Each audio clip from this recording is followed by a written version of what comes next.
Hi, I live off-grid in Canada, in the forest, and I also consider myself a pretty extreme tree hugger. I uh, I believe that there's more to trees than meets the eye. I have quite spiritual beliefs when it comes to trees.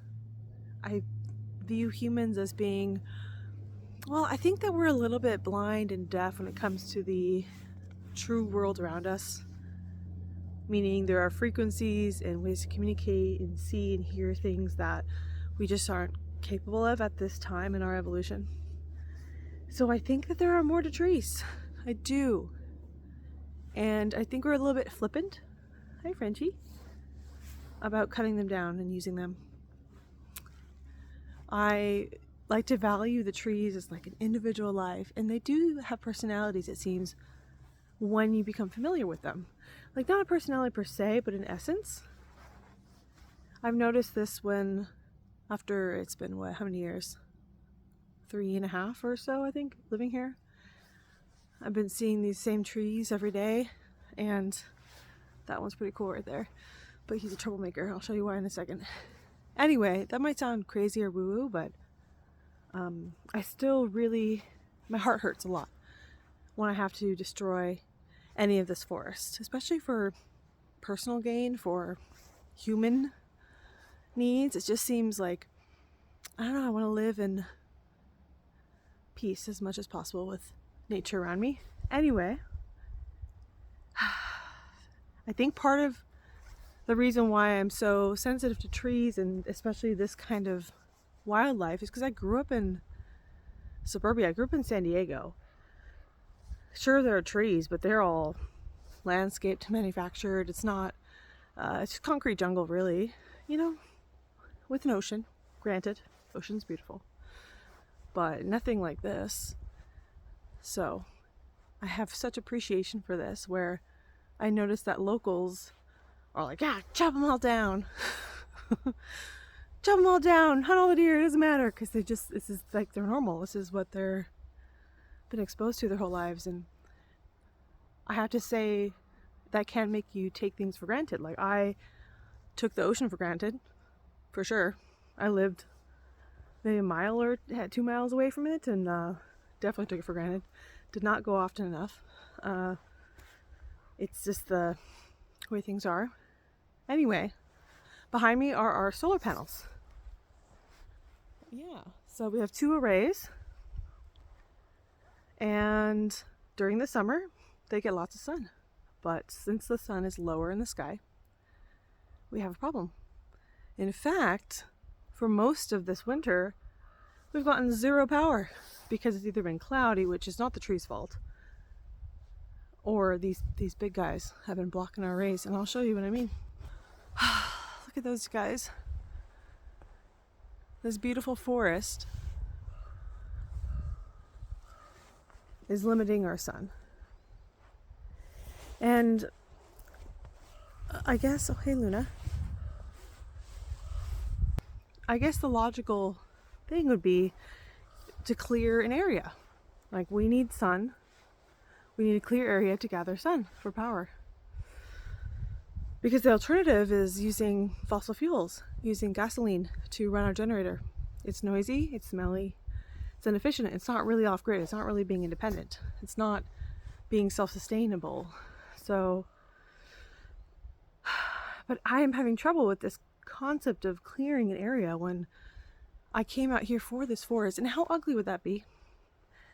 To have a field of that crap? Ugh. So of course I'm thinking of ways of like adding on to the house and having to basically compete with the trees and put the solar panels up higher on a balcony, on a roof. You have to have access to them in order to wipe off snow and manage them, do maintenance. But still, at least we could just compete with the trees. And then there's this guy. This guy's pretty cool. I have some fond memories of him. When we hooked up our well, we had the hose, and the first well water came out right here. And this guy I like him. He's so cool. but he definitely blocks that late afternoon sun. So most people would have chopped him down by now. And not to mention the garden. Pretty sure these guys have to go. They are blocking, and I'm talking about these right here. They're blocking our garden sun. And also, they're a little bit close to the house. Kind of a fire hazard. So what do? Do I desensitize myself and just start chopping them down? Do I at least hold like a little ritual for them before I say goodbye? Or just keep things the way they are and pay for a lot of gasoline during these months? We're getting there. We're getting close. That sun is, maybe another month. And we'll get the full day almost of sun and be okay. So it's only a few months out of the year. But I have already hardened a little bit after being here for a few years. I'm already considering that we have to chop some down, especially these ones close to the house. And I don't, oh, there's a lot, the junkyard there that I showed you. I don't think that these can be allowed to live, these babies. This little forest here, which is quite unfortunate. I mean, for one thing, that's going to definitely block the solar panels. So anyway, that's my, as a hippie in the woods. I wish there were other ways to gather power, and maybe if some genius can figure out how to collect energy from the ether, that would be great. Free energy? I don't, that wasn't the gift I was given this life.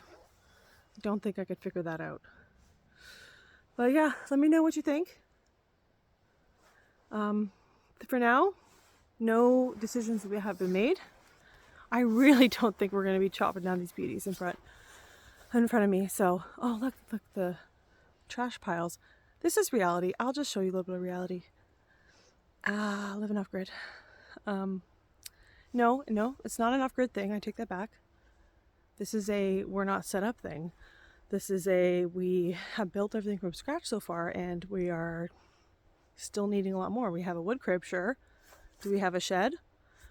Sort of, but it's tiny and falling apart.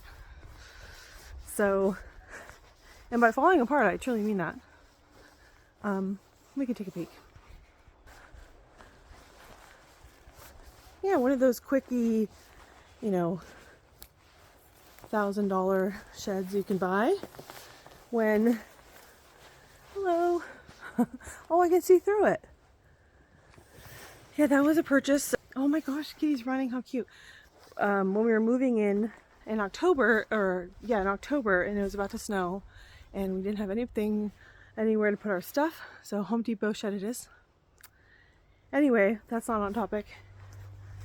So, grateful for the power that we do get. Oh look, more junk. It bothers me if you can't tell. I would love to be organized and have a spot for everything. But you must have patience if you are going to start a life from scratch without going into debt. That is the key. So far, we have not gone into debt, and yet we've finished a house and got set up, so I'm proud of us. And it will all come one day.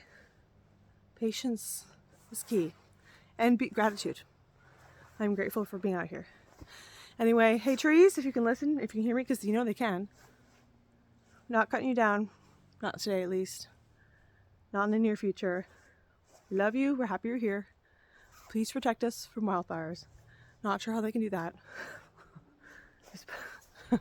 Probably can do the opposite, but that's it for today. Let's go say hi to my cat one more time, and I'm about to take a walk, so I'll probably record that as well. Hi, Frenchie. You want to go on a walk? Yeah, look at that. We're at least getting some sun, right? A little bit of charge. See ya.